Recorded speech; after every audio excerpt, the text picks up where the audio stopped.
Dear friends, today we celebrate the feast of the guardian angels. God has given us a personal companion, a heavenly guide.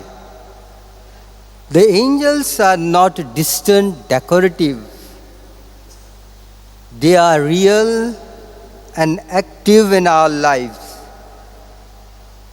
They are guardians and defenders, especially for the spiritually poor, abandoned, and even the wounded creation.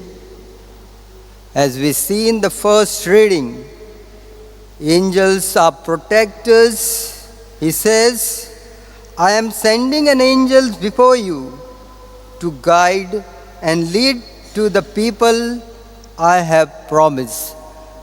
This was the time when the Israelite was Egypt and moving to the Israel.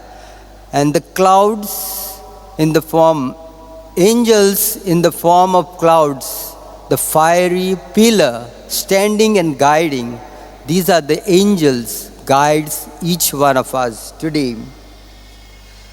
In the gospel, angels and the children.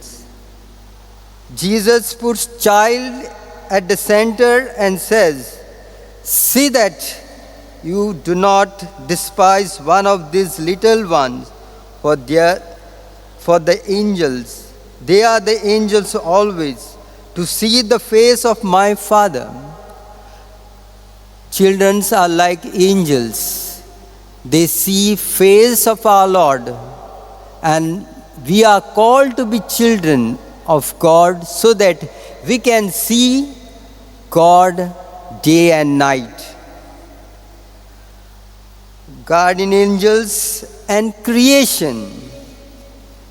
We must remember God's angels are guardians, not only people, but also His creation.